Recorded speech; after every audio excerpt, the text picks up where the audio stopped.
Hey, what's going on guys? It's TwoStepProductions and I'm back with another video. And today I'm going to be showing you guys how to play GameCube games on your PC or Mac.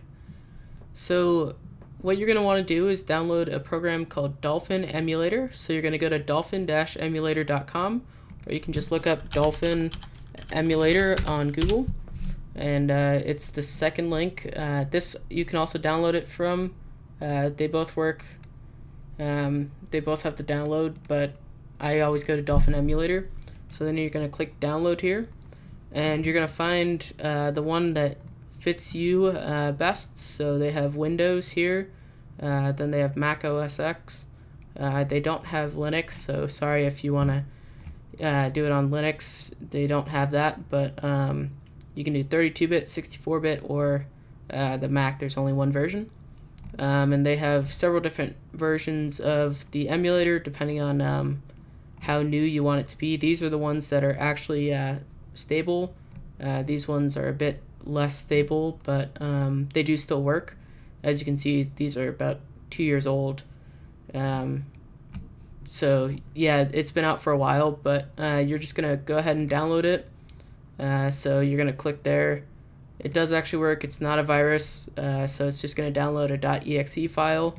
You can open it up, and it'll download. I actually already have it downloaded, so I'm not going to go through the full download process, but eventually it's going to tell me to extract it and download it.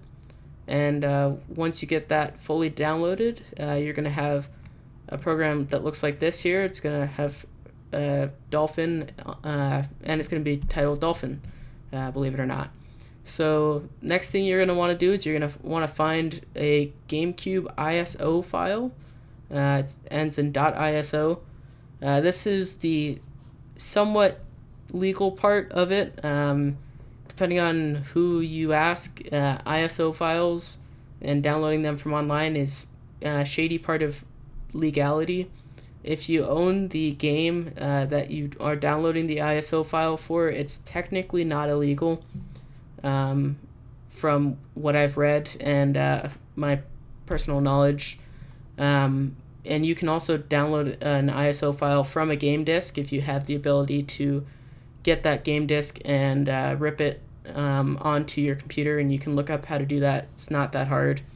Or you can try to find it through a website. I've found a couple of different ones, and they do work.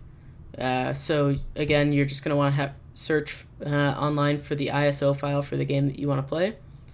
But regardless of that, once you find what you want, you're going to open up Dolphin here, and you're going to click Browse, and then you're going to find the ISO file. So I have the ISO files on my desktop. So if you're going to want to click open actually, and then you can find the ISO file. So here I have my Super Smash Bros. Melee ISO file, so then I can open that, and you can see it's starting up Super Smash Bros. Melee, and so I can run this game fully, and it works with a GameCube controller if you want. You can actually set that up if you have an adapter for it. So let me just exit out of this for now. You can play with a GameCube controller, a Wiimote. You can map an Xbox 360 controller if you want. You have to go through a couple of steps to get the Wiimote and the GameCube pad working, which I will go over in a bit here.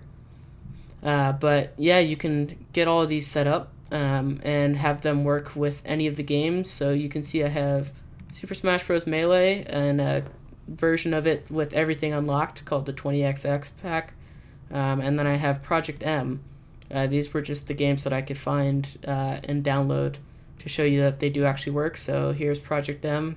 It's going to look like Brawl, but it says Project M, and it has all this stuff for those of you that know what Project M is. So let's get into setting up the GameCube controller. So I have the official 4-port Mayflash GameCube controller that works with Wii U and PC. So I switched the adapter over to PC and plugged in my controller, so you can see it says D input Mayflash GameCube controller adapter, and these are the settings that I have. So A is button 1. So to remap buttons, all you do is click on the screen and then press the button that you want to remap it to. So I just clicked A and then pressed A, click B, press B, X, Y, keep going all the way through Z, and then you have here the triggers. And to do the triggers, it's actually slightly different. So if you want to map the triggers properly, you're going to hold down the trigger right before it does that click noise, so you can hear, so I'm pushing it up and down, but then when you go all the way down, you hear that click, and you can see on screen it's going past all the way through the L, and that means that I've pressed it down fully. So you want to go right before that click on L to map it, and then click down all the way, and see how it says button 4.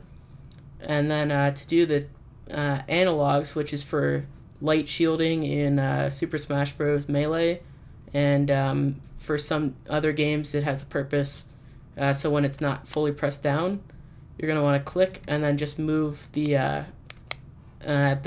trigger, and then it gets that axis is what it's called, and that's for doing semi presses. And you can do the same thing for R for the sticks. So you want to just put it all put your joystick all the way up and then press up, and see how it got axis Y minus there. And so you do that for all the directions and the C stick, and then you want the radius to be 100 and you want the dead zone to be 10, and that will make it so that particularly in Melee your dash dancing will work properly. And if it doesn't work, there are some controllers that are a bit finicky, so you just want to mess around with these numbers until they work. But I would recommend taking a look at the screen and making sure that all of your button mappings match this, because this is the proper way to do it, including D-pad and everything, so that you can have everything working. So I'm going to press OK here, and now I'm just going to go into the game and show you that the controller does actually work. So I guess I'll just pick character here, and now, so I'm using my GameCube controller. I know you guys can't see it, but everything's working just like it would if you were playing on GameCube. So yeah, you can, all the timings are the same as if it were on a GameCube, so you don't have to worry about anything being different with your timings. So yeah, that's very easy to set up. It takes maybe about 30 minutes the first time you do it, and once you get everything set up, actually it should even take you less time than that. And the file sizes are not too bad. It's 1.4 gigabyte, 7.4 gigabytes, so not too bad, and again, very easy to set up. So I hope you guys enjoyed the video. If you did, feel free to leave a like. If you didn't, feel free to leave a dislike. Comment down below if you have any questions or suggestions for future videos. Subscribe if you want to see more, and as always guys, have a good day.